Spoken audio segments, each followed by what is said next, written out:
we're so impoverished today on the level of experience. We're not experiencing our lives. We're just floating through it like in a dream. We're not actually awake. I wanted to make this a book about your own experience day to day to day and how you can take these ideas and put them into practice. That the world that you see through your senses is not reality. It is not what a bat sees. It is not what any other creature would see. It is what our consciousness, our human brain, is capable of presenting to us. And our brains are so powerful that we cannot take so much information in or it overwhelms us. Welcome to the Repatterning Podcast, where we believe your mind-body system is your domain and that choosing the beliefs, habits, and patterns that best support you is your birthright. I'm your host, Arden Lee, creator of the Repatterning Project, an 8-week course in learning to free yourself from the patterns of your past and program your mind for your dreams of the future. Join me for these extraordinary conversations as we unpack the keys to creating our reality. Hello, everyone, and welcome back to the Repatterning Podcast. I'm your host, Arden Lee, and I am the creator and facilitator of the Repatterning Project, the 8-week course that inspires these conversations with some of my favorite people, some of my favorite authors, thinkers, and leaders in today's contemporary world. And today, speaking of some of my favorite authors and favorite thought leaders, you guys, I cannot describe how ecstatic I feel today to be interviewing none other than Robert Greene himself. Some of you may have just been following me since maybe the start of this podcast or since the launch of the Repatterning Project a few years ago. But for those of you who may have known me from my much earlier work, especially back in the days when I was a dating coach and a blogger in that sphere, Robert's work was so influential on me in my thinking. I cannot overstate the ways that his books have shaped my mind and my thoughts and my beliefs. And just to prove it to you, I'm going to show you that I have every single one of them by introducing the books he has written thus far. Here we have the 48 Laws of Power. This is his most popular one that you're probably most likely to have heard of. And then next we have the 33 Strategies of War. Robert also co-authored a book with rapper 50 Cent called The 50th Law. Next, we have Mastery by Robert Greene. And then his most recent book, The Laws of Human Nature. And of course, he has an upcoming book, which we're going to chat about today, which, oh my gosh, what a privilege it is to have been able to read a little bit of the preface and the summaries of the chapters before it's out. And you guys, I'm so excited for this book.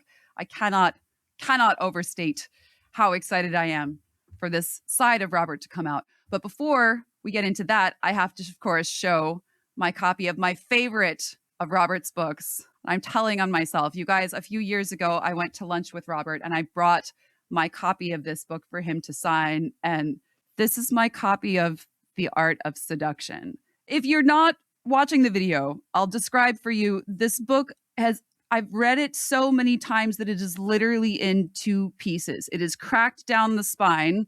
There is a huge chunk of the cover that's missing. And Robert was so kind as to sign it right there on the title page. And Robert, I remember when I showed this to you when we first had lunch a few years ago, I believe you told me that it was the most worn copy of that book of yours that you had ever seen, which I personally, I count as a point of pride. I think I can say that definitively, yes. I've seen some 48 Laws of Power that are pretty beat up, but that is definitely the most beat up Art of Seduction. Oh, man. And you know what's so funny about it, too, is that I almost feel like The Art of Seduction, in a way, was almost an introduction for me also into the world of the Sublime, because it was by creating and curating experiences for other people that I either loved or had crushes on, or, just had this abundance of feelings of affection for. And I feel like I was almost very desensitized to the world myself, through trauma, et cetera, and things like that I hadn't addressed at that point in time. That creating and curating these experiences for others was my connection into that excitement in the world, to get to experience it through them vicariously. And so I'm really excited to talk about your newest book today, The Law of the Sublime. Tell us a little bit about What inspired you to tackle this topic? Well, thank you first, Arden, for having me. That was quite a wonderful introduction. It had been a subject that had fascinated me probably some 26, 27 years ago. I read some literary book about the Sublime, and I thought, I'm always interested in ideas that I've never come across before that make me think of see the world in a different light. And this was a very academic book, but it had that effect on me that this is a strange and interesting concept, but it's something very much having to do with our lives. And so I had intended to write the book probably in around '06 or so. It was going to be my fourth book, I believe. And then I got sidetracked by the 50 Cent Project, by Mastery, by Human Nature. And then in 2018, I had a stroke. I came this close to dying, and I'm in the ambulance taking me back home after a week in the hospital. And when you have a kind of a near-death experience like I had, it tends to shake up your consciousness in a very profound way that no drugs, no other experience in life can ever have that kind of effect. And so I'm in the ambulance coming home and I'm going, this is the time to write the book on the Sublime that I've been thinking about for so many years. Because not only had I come close to death, but I felt it inside my body. And when you feel that, it's a strange, eerie feeling. It's a power in it that's just so intense. It's very hard to words can't describe it. And the Sublime is particularly any experience in life. You can almost define it this way, that words cannot possibly encompass. I'm somebody who believes that a lot of our problems come from language, come from thinking too much about things, from having so many labels about the world that we never ever really see or experience the world as it is. We experience everything through words. But when you touch the Sublime, it's like an electric shock. It's like touching actually something that's going to make your whole body vibrate. You can't find the words to describe it. It transcends language. And I believe the most powerful experiences we can have in a human relationship, in dealing with animals, in looking at the world around us, in fact, just the fact of being alive, are things you can't really put into words. And that's what the beauty of them is.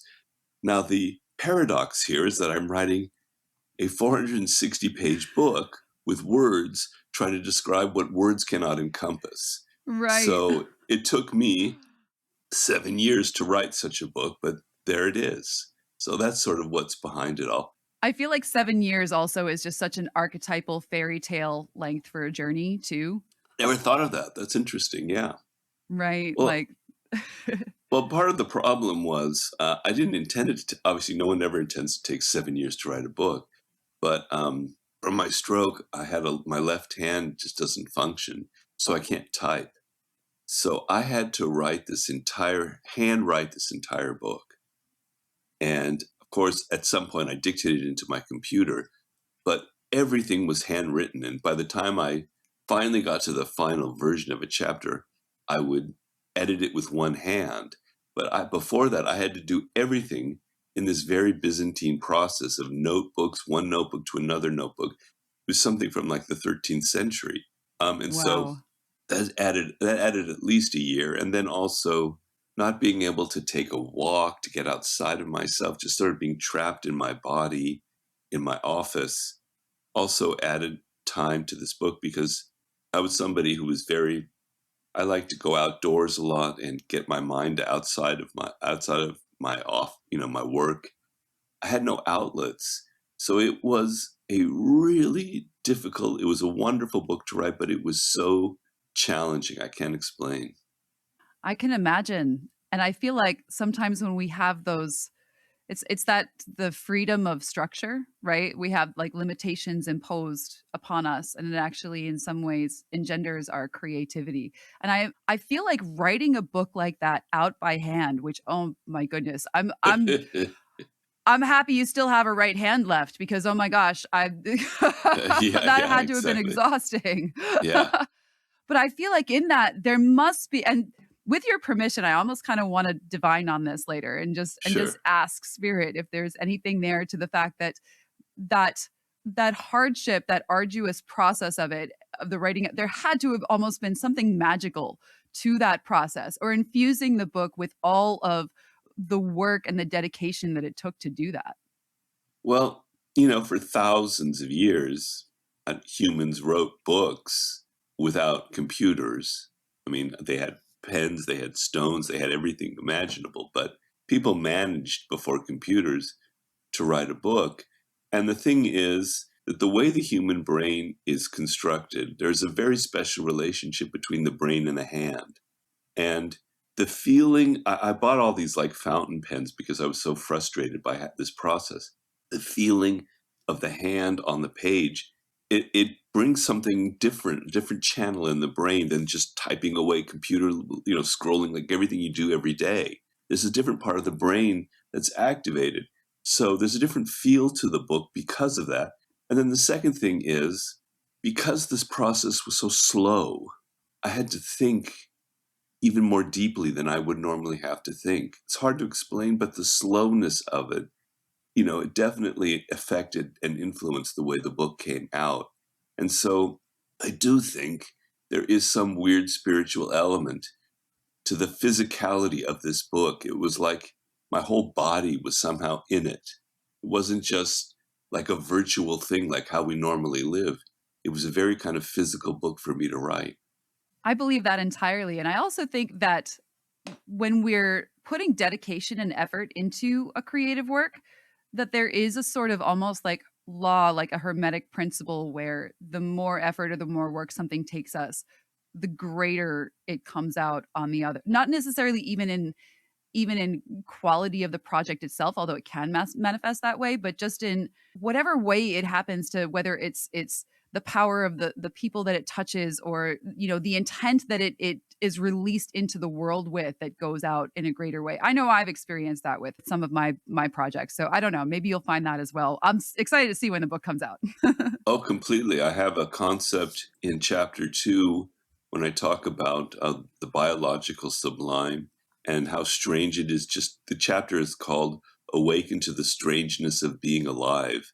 And I have this concept that I'd call embedded time. And so I don't know if do you ever see dragonflies if you take a walk? Like just a dragonfly, a common dragonfly? Not in years, but I can recall from You years can. ago. Well, they are the most strange, most miraculous creatures on this planet. First of all, they're one of the oldest creatures. They go back 200, 300 million years ago. Wow. And they're probably the first creature that took to flight. And the reason I talked about it in the book is we think that something we develop in a couple of years on some project, some application, some computer thing, we take 2, 3 years, it's going to be a really great product. Well, think of evolution of something being created over millions and millions of years, with all of these different dangers that have to be overcome, all these changes in climate, all these changes in predators around, everything, and adapting to different flora, different fauna. The dragonfly is the most remarkable flying creature on the planet. It can hover, it can go backwards, it can go forwards, it go like a helicopter.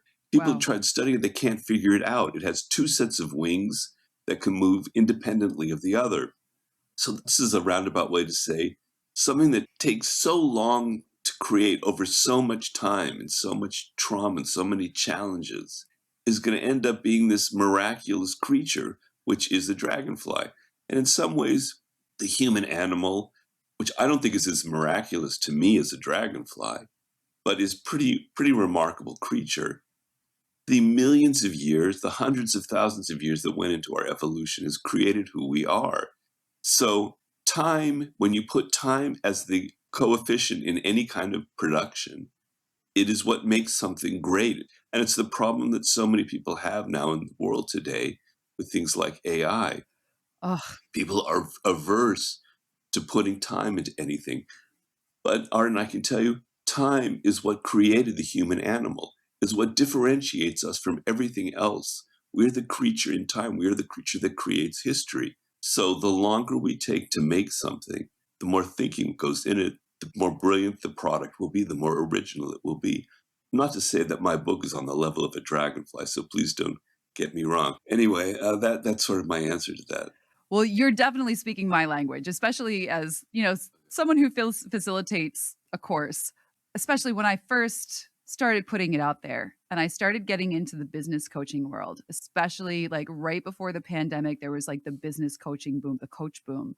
And there was all this rhetoric in those circles about like quantum leap, you don't need more certifications, you don't need more of this, you can just, immediately quantum leap yourself into your, start premium, stay premium. And there's something that was so distasteful around that. And I think that it actually in some ways harkened back to my reading of Mastery, which is like, Yeah. like Yeah. you can't there are certain like as someone who loves to play with time and who loves to like shorten and lengthen and things like that and like I love finding ways around things. I love finding those little hidden trapdoors and shortcuts, quote unquote, but you really can't cut corners and expect the same quality. You can maybe find some interesting ways around things, but it really is like when you're talking about mastery, it really is time that does that in ways that nothing else really will.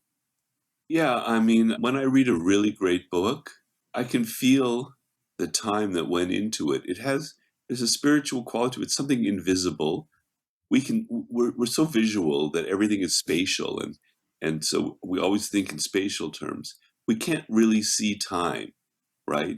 And so we don't think of it as important. But when I read something, or I see or listen to a piece of music, or see an artwork that I know took so much time, or even if I don't know, I can feel that it's embedded inside of it. It has a spirit that inhabits the work.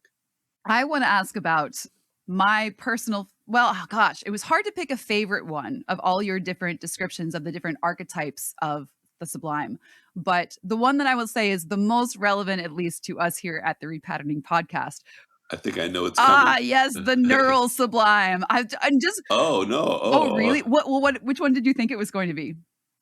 oh God! I thought maybe it's going to be the love sublime, but Oh, well, okay, that's relevant to me personally. I have, don't worry, I okay, definitely okay, have stuff written down about that too that I want to talk okay, about okay, today. okay, okay. But in terms of repatterning, and I'll share, just a little bit of what you wrote in the synopsis of that chapter. The neural sublime, you said, what we are actually experiencing is a construction of the brain built on a series of illusions and filters it generates. To explore what lies outside this edited version of reality is perhaps the most sublime journey we can take. By peering into our own consciousness, we can remove the filters and see through the illusions, opening ourselves up to wider dimensions of perception, thinking, and feeling. And here at the Repatterning podcast and the course, the Repatterning project, that is what I hope to engender in folks is a spirit of looking beyond our automated programming, our sort of automated behaviors and processes, and saying like, well, what if I thought this way or that way? Like to almost be able to see like above the wall, like beyond the curtain. And that moment you see it, my hope at least is for folks is that you can't unsee it. And that then changes everything. But I would love to know what are some of your ways of guiding people through that process or encouraging them to look beyond their typical ways of thinking. Well, in this book, the structure of it is I begin with a story that kind of that demonstrates it. Then I describe some of the ideas in a section I call keys. And then I have more stories. And then the final section, I know it sounds sort of banal, but I have exercises that'll help you bring these kinds of things into your daily experience. Because what I think is we're so impoverished today, and I really feel strongly about this, is on the level of experience. We're not experiencing our lives, we're just floating through it like in a dream. We're not actually awake. And so I wanted to make this a book about your own experience day to day to day and how you can take these ideas and put them into practice. Well, I think on this particular chapter, simply thinking about it and absorbing this idea that the world that you see through your senses is not reality. It is not what a bat sees. It is not what any other creature, it's not what an extraterrestrial would see. It is what our consciousness, our human brain, is capable of presenting to us. And our brains are so powerful that we cannot take so much information in or it overwhelms us. So the way our brains evolved is it's a mechanism for kind of shortening everything down and making everything simple. And so I think, and I have a story that introduces this chapter about a woman, a neuroscientist who has a stroke in her brain. And as she has the stroke in her brain, everything starts to shut down. And she starts to see the world as it is before the brain starts constructing it. Wow. So she sees visually what the world really is before our brains put it all together into an image. She sees the graininess, she sees the pixelations, she sees that her body is actually a part of the shower, is part of the room that she's living in. Our brains create a sense of having a separate body. There's a whole part of our brain that is just about our own bodies and how we navigate the world. So, this reality of how the world looks, of how it feels to us, is a complete construction. And the idea is if you can just for a second absorb it and stop sleepwalking through life, just absorb that for a minute, it will have a very powerful effect on you, right? It'll make you aware that, well, maybe I'm not seeing everything that I could see. And a very important part of that chapter was Aldous Huxley and the doors of perception and his experimenting with drugs, with LSD and peyote, etc. But he calls this big mind. If we could get rid of all those filters, we would suddenly start seeing things that we'd never seen before, visually, perceptually, right? Suddenly the world would look different to us. And sometimes when you take drugs, and I must confess that when I was in college and the years afterwards, I did take a lot of hallucinogenics. The world definitely looks different. It has a vibrancy to it that you don't normally see. Things out in the world are sparkling, they're so intense when the sunlight on things, it's almost like insanity. How brilliant, how vivid, how intense the visual world can be when you get rid of all these stupid filters. Another person called it the survival mechanism, that in order to survive, the brain shuts everything down and limits the number of information. It's because largely has to do with our fear of death and the fact that we only want the information that we need to get by in our day-to-day Mm. lives. When that mechanism, that those filters disappear or vanish, the world appears very different. And so, I talk about how visually you can do that in just taking a walk and suddenly sort of seeing what I call the fringes of consciousness, what lies just beyond. But it also has to do with your thinking, how your thinking is just so patterned, is so over and over and over again, the same things day in, day in, day out, that you can take your thoughts beyond into those fringes of consciousness and start thinking that the world is not really what you think it is. And so kind of imagining new ways of thinking and opening your mind. Emotions, there's a fringes of our emotional life, emotions we've never experienced before. The sublime is a very strange emotional experience in that it combines pleasure, a pleasurable feeling of your mind expanding, with with a feeling of terror.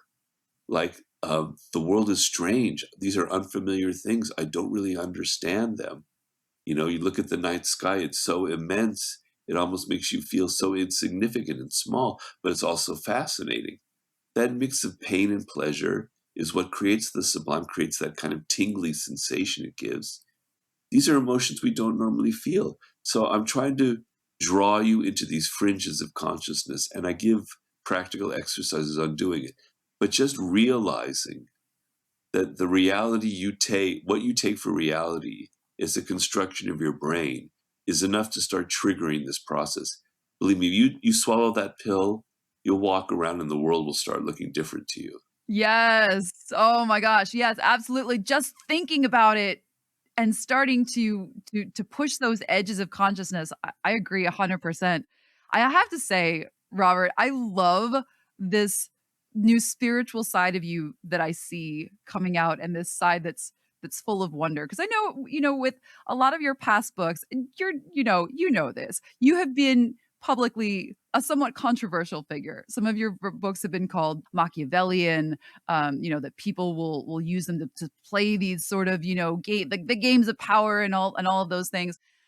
And for me personally, I'm just gonna say, when I came across the 48 laws of power when I was much younger as an undiagnosed autistic femme who was very like hard on her sleeve. You? Oh, absolutely. Are you kidding? I mean, now I'm diagnosed, but yeah. You're on the I spectrum? am. I am. I got the tism, I baby. would I would never ever think that. I usually can kind of pick that up. I would have never thought that. Interesting. You know what's funny is that for women it presents very differently. It's something that, and Sure. I only learned this in the last few years myself, but a lot of women who like grow up as very like creative and daydreamy, but maybe also like have trouble keeping friends sometimes, or who like don't always like, to me, for me, like that's why your books were in some ways so helpful, is because the 48 laws of power Yeah. actually taught me about like, oh, people are not just going to be honest with you the way that you are honest No. with people. And actually like being honest with them with is not always the best way to like navigate through the world, win through your actions, not through your argument, always say less than necessary. Like that was huge for me. Like I feel like the difference between medicine and poison is dose, and for me, I think those books were certainly medicine. But I know for, you've received criticism, like I'll just say it, like, you know that. But to see this other side that is like so full of wonder and like harkening back to like the childhood Sublime, for example, which I'd love to talk about too. I just want to say like how cool it is to see this really like expansive, beyond the sort of like the social focus that so many of your books have focused on, this sort of the greater mystery of the world around us. Like I just want to say I love that side of you. It's really awesome to see. Oh, well, thank Mhm. you. Well, thank you very much. I hope you still say that when you read the book. But yeah, each one of us are complex individuals. We have many sides to us. And when you write a book, part of yourself comes out into that book. So the 48 Laws of Power is a part of me. It's part of my personality. So is the Art of Seduction. So, but they're not the full picture. That's not completely who I am. So this is another side that's been inside me for many, many, many, many years. My interest. I originally wanted to be a novelist. I really originally wanted to write literature, and so there's another side to me that, yeah, I could express more deeply in this book. So that's very perceptive of you. Well, thank you. And I wanted to ask you on that note, you have one of the archetypes of the sublime is the pagan sublime. And I'll read just a little bit of what you wrote about that in your summary so our audience can follow along. It involves a return to the perspective of our early ancestors who sought to open themselves up to the world and internalize its powers and energy, and a reinterpretation of the rituals and techniques they created to bring themselves closer to death in order to feel reborn. And obviously, your near death experience that you spoke about at the beginning of our talk, obviously, I feel like must fall into that category. But I'm so curious, as someone who, I don't know, I would just, if I would describe myself as a pagan, though it's perhaps I'm pagan adjacent, but as someone who is a practitioner, Bacon. yeah, Okay, like if you, that's all right. you know I how it love is. it. Yeah, yeah, yeah. Someone who is certainly a practitioner of magic and a student of the occult, I'm really interested to hear what for you have been sort of your reimaginings of perhaps some of those pagan or pagan adjacent rituals that maybe you've incorporated into your own life. Well, have you heard of the Eleusinian mysteries? I've heard of the name, but I would not be able to define them on command. Well, I tell the story of the Eleusinian mysteries. It's one of the oldest, most amazing rituals that humans have ever created. It existed for 1,500 years. It's probably the longest lasting ritual that just fascinated people in ancient Rome and it started in ancient Greece. And I did a lot of research, and I tell a fictional story that recreates the Eleusinian mysteries as if you're going through it.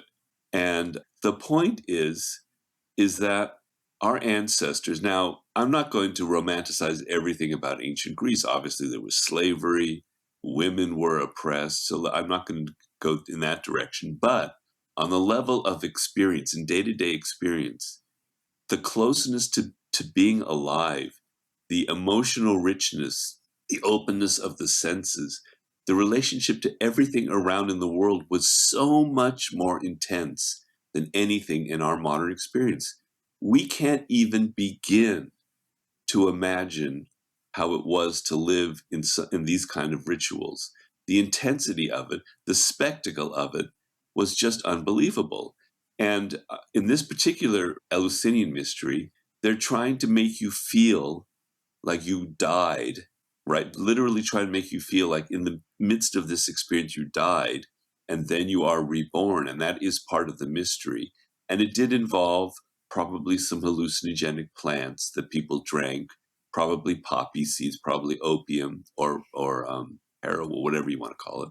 But it was in this intense theater that involved so many different aspects of it. And the idea is the pagan idea of a god is not what we think it is. And I really try and go in and explain it. We think of Zeus and Hera and all the other religions as being these kind of mythical fairy like figures that live in the sky and do all these crazy things. They're like humans, but they're gods. But that's not how they experienced religion. To them, the gods were like spirits in the world. They lived in nature and they possessed you. So, for instance, if Aphrodite possessed you, when you fell in love, you desired a person so deep, so intensely, you felt crazy. What you thought of was that Aphrodite had literally taken possession of you. Wow. She was inside of you. In the Eleusinian mysteries, it was the goddess Demeter and her daughter Persephone who became the goddess of the underworld, who literally passed through you. You felt their intensity. You felt the fire of that person in you. And so the idea of gods was possession. It wasn't like an actual entity or person or thing. It was actually a force that possessed you, a spiritual force that came inside your body, right? And so they called that in ancient Greek, they called that entheos, which meant to be full of God, right? And that's nothing like anything in our religious experience. Now, some people in Pentecostal Christianity have that slight sense of possession of Christ possessing them. That's a slight modern remnant of it. And there are some Islamic things related to that have still survived. But generally, our relationship to religion is so dead, is so spiritless. It's like this distant God out there who's kind of overlooking everything. It has nothing to do with our day to day experience. It's not something that possesses us in body and soul. And so I'm trying to give you the idea, humans out there, that there were things in pagan world that are superior to us in all of our modern sophistication, right? They had a way of relating things that was kind of closer to how life is. They had less of those filtering mechanisms. They lived less in that virtual world that we're also trapped in. And so I try and bring us back to what it felt like, not to what I'm not trying to intellectualize it. I'm trying to tell you what it felt like to be religious in a society where there was no differentiation between the spiritual world and the everyday world. You know, there was no division between art and society and religion. Art and religion were one. And your experience of everything in your life involved these elements that were very, very intense. And so the whole point of that chapter is to connect you to our human roots. And indigenous cultures have this incredible, I've always, since I was a child, been fascinated by indigenous cultures. Something about it I can relate to in a way I don't know why. I see something in the Metropolitan Museum of Art of like ancient Assyria, and my brain goes crazy. I'm so excited about it. Or I read, and I have a chapter later on, and I describe cave paintings in France. I can't tell you how excited that makes me feel. I feel so connected to our ancient ancestors. And I want everyone to start feeling that way because we're also disconnected from our past, from who we are as human beings. We have this incredibly rich history that stretches back tens of thousands of years. So that was the point of this particular chapter. I love that. And I have to say, though, I agree with you that so many of our religions, at least, as practice, especially in, contemporary America and the corruptions of evangelical Christianity and so much that's going on there and then the aridity of Protestantism and a lot of things like that. But I will say Yeah. what you describe as, there was no difference between, the gods and everyday life and from art and religion. That's at my house every day. So we can hang out more often if you want. Okay. Okay. All right. That's I've experienced possession. I often kind of say half jokingly, but it's kind of true. The difference between possession and channeling is consent.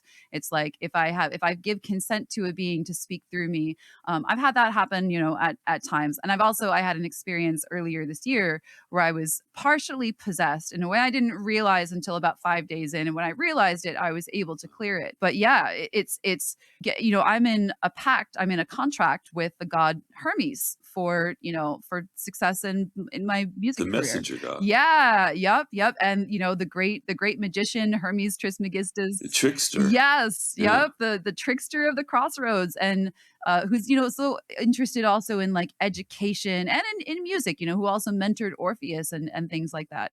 And I was saying on another episode we taped this season that I haven't yet seen the fruits, of what I am told, has been to come. But I have had so many things happen along this wild journey, and I really, part of my everyday spiritual practice is also to communicate with these intelligences, these spirits, and they're not necessarily Uh possessing me huh. in that moment or even speaking through me, but I'm using my divinatory tools and the answers that I get are very different from things that I would think in my own head most of the time, which is how, you can tell. So yeah, anytime, anytime that you feel Right. like experiencing more of that, we both live in LA. My home is always open to you. Oh, please. Yeah. I'd be very excited to do that. Yeah. I Anytime. mean, write, writing a book sometimes, what this really is inspiration. The word inspiration comes from a spirit inhabiting you. And when you feel like that in any kind of creative venture, there is a moment where you feel like something from the outside is coming inside of you, like you've become possessed. And the writing is obviously better when that happens, or the music, or whatever it is. And so artists are very familiar with this sensation of something from the outside coming to their bodies and bringing them ideas that they hadn't even thought of. Now, what is that? Is it some mystical occult thing? I personally think it's just life itself, the energy of life itself that you're suddenly open to, and it's coming inside of you. And in Mastery, I describe how when you reach such a certain level of so much work and labor, these kinds of experiences happen all of the time. But even in writing, I get these moments of possession quite often. Yeah. Well, of course, I want to talk about the love sublime, me being me. Yes, okay. And I'll share just a little bit of what you wrote in that summary was that the love sublime is about to escape the prison of the ego and fall deeper and deeper into the world of the beloved, the dissolving of boundaries between two people, the fusion of bodies and souls. And I would argue that probably a lot of people who read this on the surface would imagine this as a big departure from the sort of things that you were speaking about in the art of seduction. And as I maybe alluded to earlier in the conversation, I actually think they have more in common, at least in my experience, than they might Yeah. appear on the surface. But what do you think? Does that feel like a very different approach from your earlier work in AOS, or do you feel like it's similar? I mean, in Art of Seduction, there are elements of a kind of a cold seduction where you're playing a part and it's very theatrical and you're doing certain things to have an effect upon the other person. But I make the point in the introduction, the preface to the Art of Seduction, that what you are really doing is you're making the other person fall in love with you, right? And you're using your knowledge of human psychology to make that person fall deeper and deeper and deeper and deeper to their minds to that you literally possess their mind. You're inside their head. Now, there's an element of coldness to that in the book, I understand, but there's also other stories that kind of sparkle with life and with love, and I talk about that. But this is a little bit different because this isn't about any kind of manipulation. It's about letting go. So most people I describe in the chapter, particularly nowadays, are afraid of being hurt, right? The word vulnerable comes from the Latin word meaning wound. So to be vulnerable is to be open to being wounded. And so many of us today are so defensive. We wear like a suit of armor around us. We don't want people to hurt us. We don't want people, we live inside these castles with our own thoughts, our own ideas. We're so closed to things. And so when it comes to relationships with the other person, for a moment we might fall for them. We might let go some of it. But then it frightens us. We step back and we don't want to let go any further. And then all these kind of power struggles ensue where we think that maybe the other person doesn't respect us enough and da da da da. But if you like open yourself up to the other person and you give of your spirit, then it's going to have a similar effect on them. And the metaphor I has, if you just keep falling and falling and falling and falling and don't stop it, we usually do, at some point we put the brakes on it, you will reach this, what I call sublime love, or love sublime. And it's a sense of kind of two people becoming one. There's sort of a strange eeriness where it's both physical and psychological, where you feel boundaries have been transcended. You're outside your ego. You're not thinking always about yourself and your interest and your defensiveness, and your mind becomes almost possessed by the other person.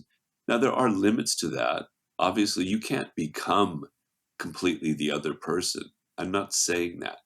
But if you let go of these defenses, more of that other world will come inside of you.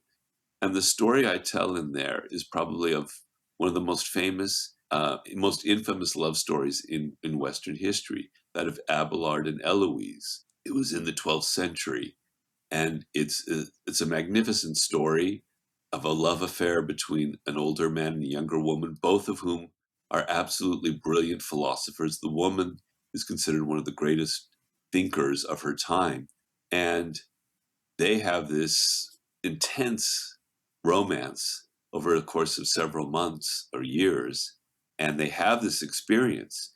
And what's so exciting about it is we have their letters, which is why their story is so famous. And we can see and we can feel how this happened. And then, of course, he's discovered, he's the tutor. Peter Abelard is the tutor of Eloise. The uncle of Eloise discovers this, and he's so outraged that he has Abelard castrated. Yes. And then the story becomes something else, and finally, but she is so in love with him that she won't let it stop, and it goes into this other kind of spiritual realm where they're still connected. But it's something very real because you can read it in their letters. You can sense that they reached a different level there. And so I'm just trying to indicate, because I find in my interactions with younger people, often who come to me for advice, that there's a greater degree of defensiveness. And then the whole notion of love and dating and sex in our world has become the marketplace, Yeah. right? Oof. Yep. It's Oof. about it's about, swiping and finding the perfect product, like you're looking for deodorant or something. And it's not on this level at all. And so unless love and sex and all that is just a physical thing, and it can't be virtual, it can't be part of the marketplace. It has to have the human element, and you have to become vulnerable. And if you get hurt, if the other person screws you around and leaves you, well, okay, you deal with that pain, and you kind of you own it. You go, well, that was great. I feel alive, because pain means you're alive. It's better to feel pain than to be wrapped in this cocoon that you live in, where you don't want anything to hurt you. And now you know that you want this experience, and you're ready for the next one, as opposed to never going to let that happen to me ever again. So it's a chapter about basically letting go.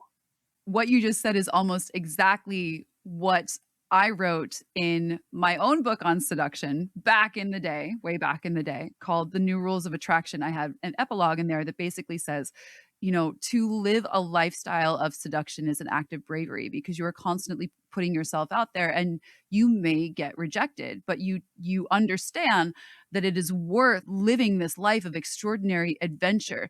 And also, I wonder, I wonder if the perspective that I have of the art of seduction and how meaningful it was to me. I know holding up my absolutely well worn copy here. For me, I recognize that perhaps my viewpoint was rather unique, and I think this is also like where my autism shows a little bit. But I always believed that seduction was inherently an act of generosity because at its core, it is thinking about what the other Yeah, person wants.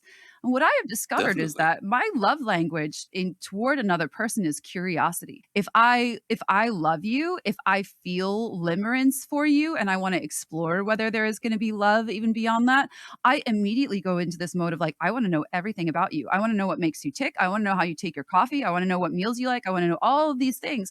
And so the art of seduction, in a way, gave me, again, as a young undiagnosed autistic femme, it gave me, quite literally a playbook to translate these things into action steps in order to be able to create something extraordinary and meaningful for another person that would also maybe bring them to the level of sublime. Where I got it wrong was I was doing this in some way because I felt like I needed to be more than perhaps what I was already. Like there was some sort of low self-worth that was in there, which again, growing up undiagnosed autistic femme, you're going to get a lot of sort of pushback from people from the world saying, you don't understand the way things are, you miss social cues, and you think, oh, maybe it's me, maybe I'm the problem, and things like that. So my repatterning has absolutely involved a re-embracing of my own value and my own worth and my own authentic self-expression. But there's so many parts of this that still really resonate with me so deeply because it's like at the end of the day, part of falling that deeply with another person is taking that risk and saying, let's go explore the world and do all these remarkable, amazing things together. And yeah, that part of manipulation, that part of that coldness, I understand where people feel that way. But I know for me, it always felt like it was actually a gesture of warmth where I was saying, like, I'm trying to make myself be even better than I am, which maybe I was doing that in a maladaptive way. But the intention, I think, was really pure, saying, like, I'm trying to make myself the best self that I can be so that I can give to you, my partner, whom I love, the best version of myself. Right. Well, just a couple of the things about that chapter that I would like to say is one thing that you have to have in order to go into this process of falling, falling, falling is there has to be equality. And that doesn't mean that, say it's a man and a woman, that you are the same, because men and women are different. It just means that on the level of power and respect and intelligence, there is no difference, because that sense of inequality is what will cut short that falling process and will bring in power games. And so the last point I say is I say at the end of one of the sections that think of the love sublime as a big kind of fu to our world, to all the cynicism, to all the skepticism, to all the defensiveness, to all the ugliness that lives in our world. And I want young people to embrace this chapter as a kind of form of intense rebellion, Yes. right? My relationship with one other person is an act of rebellion against this ugly, disenchanted world, you know? And I end that section with the story of Aphrodite and this goose because Aphrodite was born of the waves of the sea, so she's an ocean creature. And it's a seagull, sorry, not a goose. A seagull comes flying up to her and says, Aphrodite, you're not living with humans anymore. You've left the human world. She says, well, I got so disgusted with humans because they're not interested in me anymore. So I'm just leaving them. I can't care about them anymore.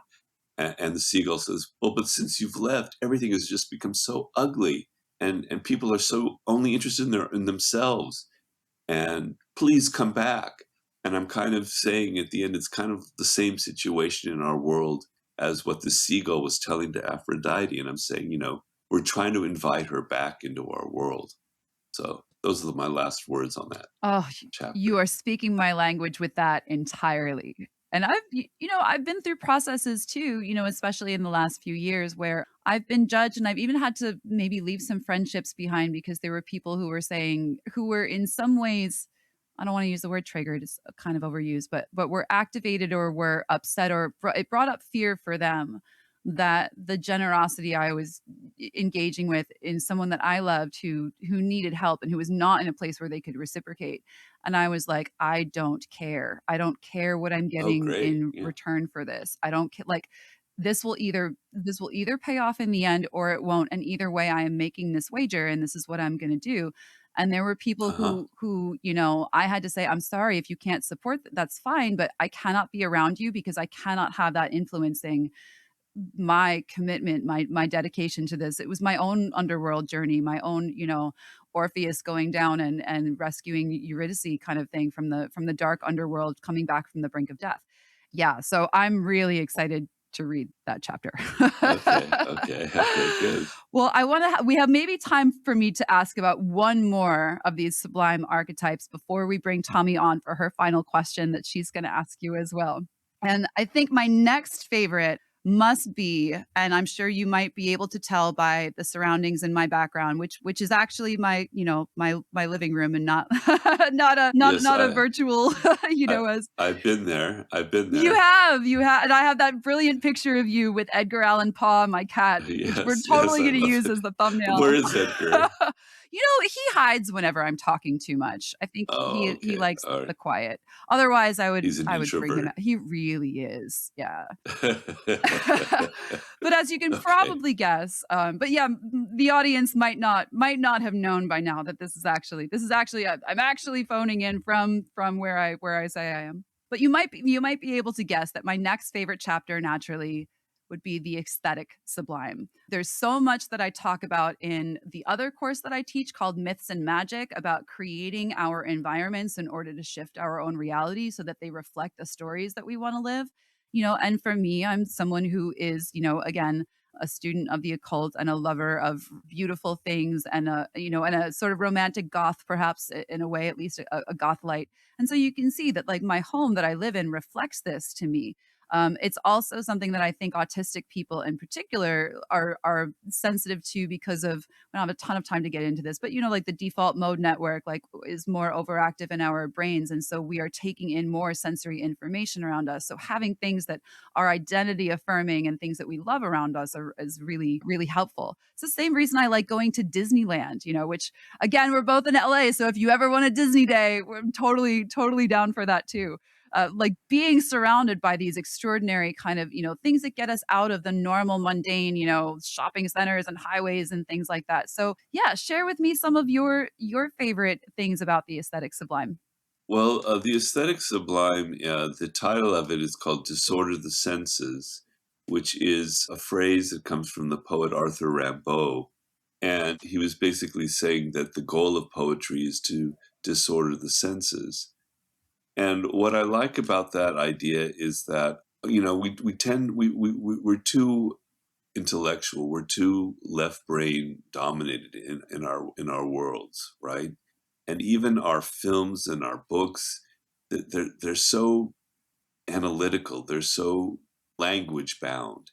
And to me, the great works of art kind of scramble our senses and have that effect, like we talked about the neurological sublime, the neurosublime, have the effect of making us see the world differently. It shakes us up, right? So that's kind of the things that I'm interested in because we tend to think that. So I explained that when everything in our environment is familiar, and we see it and everything is something that we've seen before, we don't pay attention anymore to our world, right? We don't pay attention to what's around us. We don't realize that the mundane, the everyday things around us, the plants, the trees, the man-made objects are weird.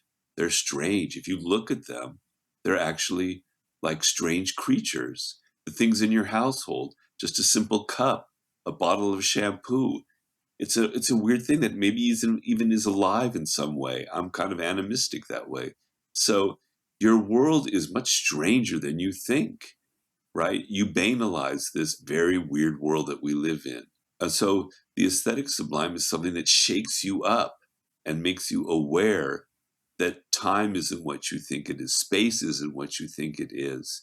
And so the story I have that illustrates it is of one of my favorite composers of music. is a man named Alexander Scriabin. He was very much into mysticism and the occult, and he wanted to create a music that would take you into outer space, that would take you into a whole different landscape of sound.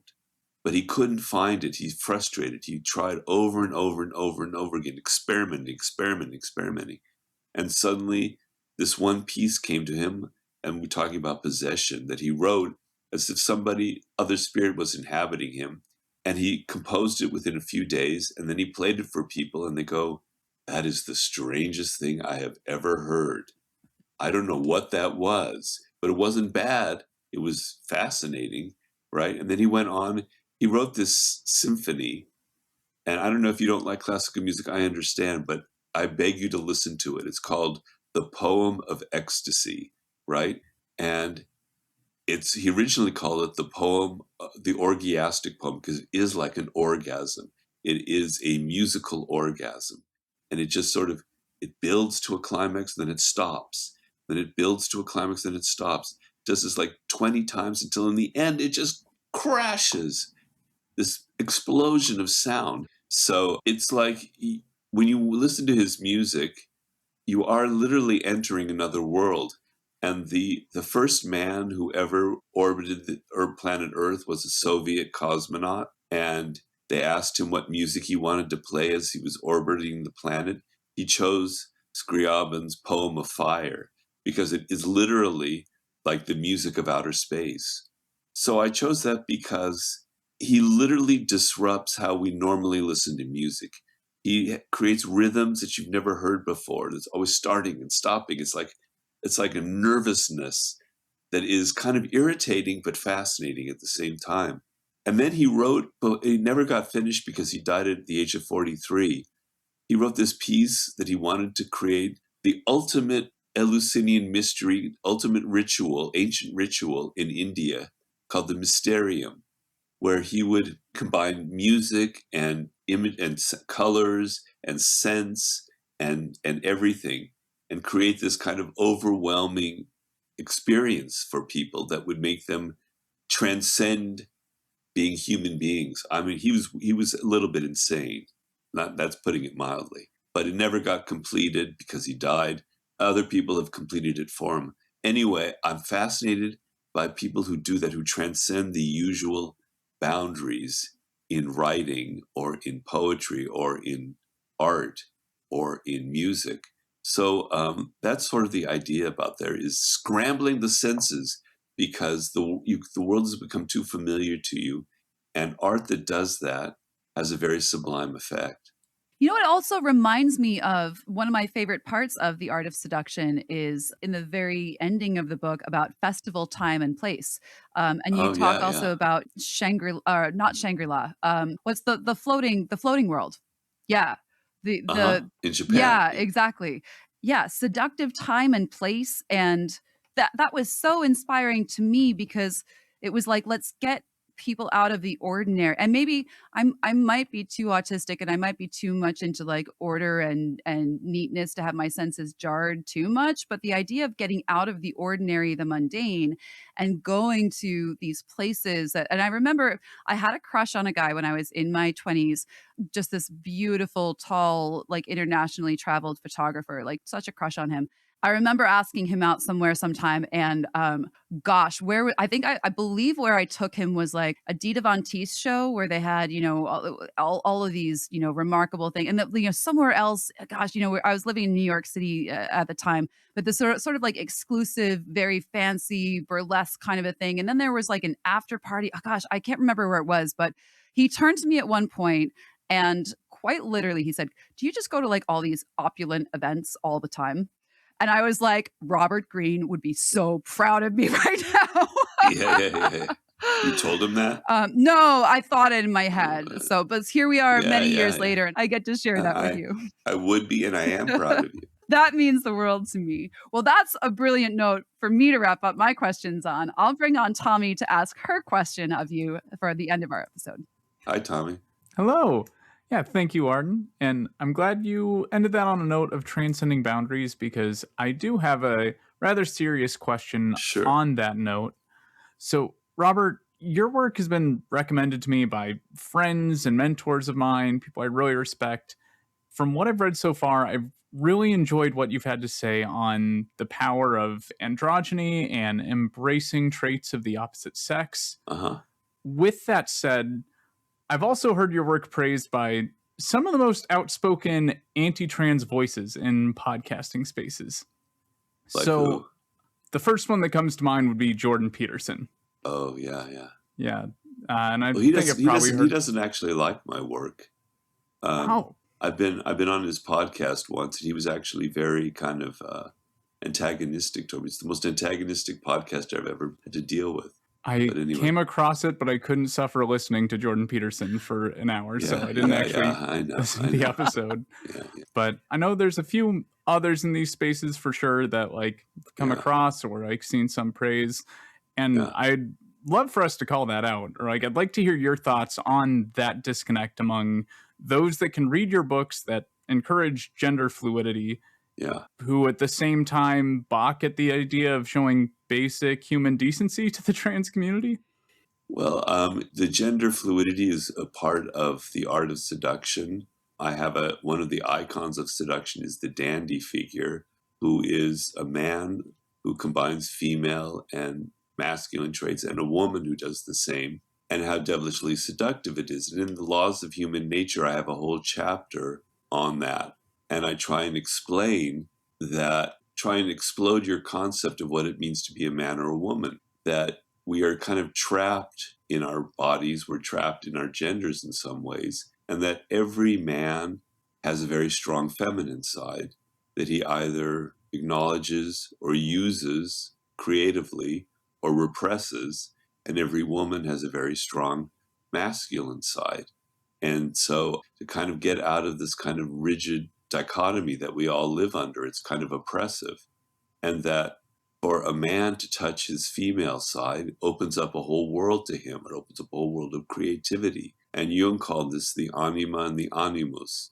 A man possesses an anima, which is the female figure inside of him, heavily influenced by the mother. The animus is what a woman has, which is heavily influenced by the father. But it's also genetically. Men have estrogen, women have testosterone. We combine elements of the two genders within all of us. And so I just wanted to kind of open people's minds up to that fluidity. And I had that in there because it's a law of human nature that we do possess these traits of each gender within us.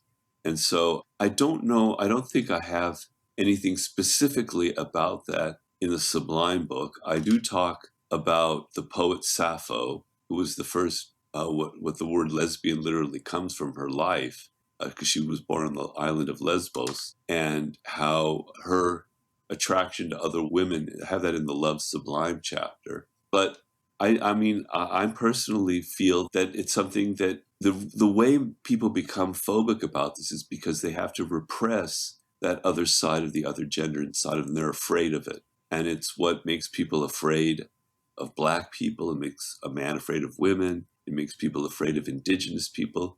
It's the other, the stranger that's within us all that we can't come to terms with, and we'd rather just repress or hate. And by what people hate, they reveal something about themselves. They reveal about what they're repressing and what they're afraid of. And so I don't know if I'm answering your question, but that's sort of how I frame it, that kind of phobic reaction is actually telling more about the person themselves. Does that make sense? Am I answering your question? No, that absolutely makes sense. And there is a certain commonality with the way I see these transphobic people and the way they talk about the opposite sex and sometimes even their romantic partners when they give a glimpse of that world, that totally checks out, that there's a certain structure and or fear toward their view of the other. Part of the thing that's always motivated me is an interest in how other people think and to get sort of outside of myself. So part of that is interest in how women think and how people on the spectrum think and how every different possible variety of human consciousness, the diversity of it all. And so people who are more strongly exhibiting the two sides of the gender equation kind of fascinate me on the level of how they think. And I've always had this idea that it's you feel this very strongly in music, where the male and the female sides are actually much more overt, and musicians tend to have much more of this kind of fluidity, because music goes to the right and the left brain in a way that language doesn't. And so I'm kind of fascinated by people who bring that into their creative world and kind of open this different way, this more fluid way of thinking. I love that about music, by the way. I've never thought of it as that, uniting both halves of the brain way, but that makes so much sense. And I know that I feel that way personally as a musician. And I also feel that way about, a lot of the musicians that I end up being attracted to also have that. And, I look for that sort of complementary person who can meet both the feminine and masculine in me as that kind of yin yang. Yeah. So it's really cool to think about that way. Yeah. Did I answer you? Yeah, I think so. I appreciate that. Okay. I think that gives me what I need to know. So Okay. thank you for answering that. Sorry to take us to such a serious place in our closer. No, that's all right. That's all right. I mean, I know there's some part of the seduction, the Sublime book that I meant to talk about this, but I can't remember which chapter it's in. So excuse me on that. Yeah, but I love what you've written about it. Antibiotics. I know for everyone watching today, by the way, you guys, Robert has done this interview when he was feeling under the weather. And I just want to also thank you, Robert, for showing up even when you're not.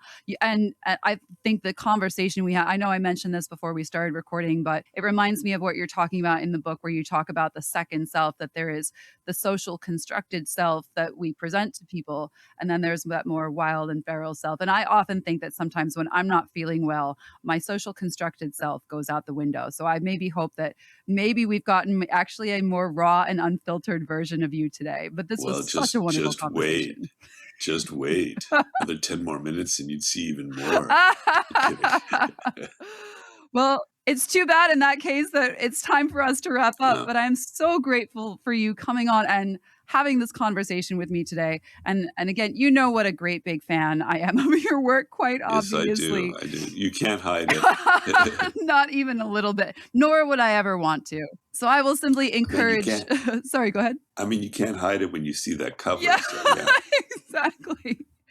And I will encourage everyone out there, if you haven't read Robert's books, they're just so brilliant. They're so fun to read. I encourage you to check out the 48 Laws of Power, check out the Art of Seduction. And if you have read Robert's books in the past, and maybe even if you think that you have an idea or conception of the kind of things that Robert writes about, I know I'm so excited for The Law of Sublime to come out. And I know just already from the summaries that I've read of it so far, that it's going to have that different approach, that greater, wider, expansive, more spiritual perspective. So I would encourage you to challenge your existing preconceptions of Robert's writing and also check out The Law of the Sublime. Robert, thank you so much for joining us today. It has been such a pleasure and an honor. You're very welcome. You're very welcome. The book will be out in November, just in case people want to know. Oh, great. Well, I'm going to keep my eyes peeled for it for sure. First day it's in stores, I'm going to be lined up outside Barnes & Noble. Okay. Well, you can pre-order it too on Amazon, but okay. Excellent. Thank you again. And thank you everyone who tuned in today. Thank you for checking out the Repatterning podcast. You know where you can find us. You can find more details about the Repatterning Project and also Myths and Magic at therepatterningproject.com. You can support us on Patreon at patreon.com/therepatterningpodcast. And we hope that you tune in and keep listening to the next exciting conversations that we will be generously and seductively curating for you and your listening entertainment. Thank you all, and we'll see you next time. Thank you for listening to the Repatterning Podcast. If you're curious about the Repatterning Project, the 8-week course in mental mastery and creative freedom that inspires these conversations, you can check out more details at therepatterningproject.com. We run a cohort twice a year, or you can download the self-study version of the course and get started today. We also offer a 4-week course on narrative magic and archetype titled Myths and Magic, Changing Your Life Through Story, also twice a year. If you'd like to join our community, the Repatterning Parlor, on Discord, you can sign up for $5 a month at patreon.com/therepatterningpodcast. Thanks to everyone who makes the Repatterning Podcast possible. Firstly, our award-winning producer, Tommy Trembath of the Keymaster Collective network of podcasts. She also produces Transcending Comics, Vision in the Void, and Giant-Sized Violence. Thanks also to animation studio Mortis and Madriax, who created the video for our introduction, as well as to Andrew Means, who composed and produced our theme music. And also thanks to Al Alvarez, who took the photos of yours truly that you see on the cover of each episode if you're watching the video version. And finally, thanks to you, our listeners, who give meaning to this work. Our greatest wish is that whatever you've heard today inspires you to live freely and begin creating your reality from the inside out. Thanks for tuning in, and we'll see you again soon.